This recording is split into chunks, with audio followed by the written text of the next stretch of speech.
Hey guys, I'm Andrea from the channel AGP Investment, and if you want to make money with YouTube without showing your face like me, click in the first link in the description. Thank you. The price of a stock will follow the direction of earnings. In almost every case, you can generally state that if a company's earnings go up sharply, the stock's going to go up. If earnings go from very poor to mediocre, the stock's probably going to rise. If they go from mediocre to good, it's probably going to have another rise. If it goes from good to excellent, it's probably going to have another rise. Or if a company's earnings grow dramatically over a long period of time, the stock's probably going to go up dramatically. Even if you have a Waterford crystal ball, you probably can't predict a company's earnings. But Wall Street is a whole army of people who make such predictions.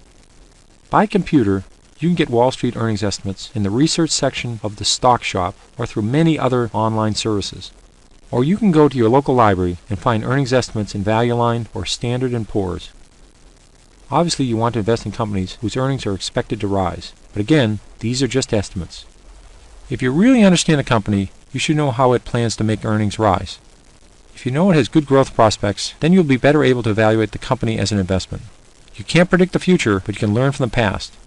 A company with a long history of earnings increases and dividend increases is obviously a stable performer that has a reasonable chance to continue to perform well in the industry. Many times that's a good company to investigate further. Johnson & Johnson has raised its earnings something like 19 of the last 20 years. It's raised its dividend over 30 years in a row. But just because a company has had a great record in the past does not mean earnings will grow terrifically well in the future. You have to have reasons for it.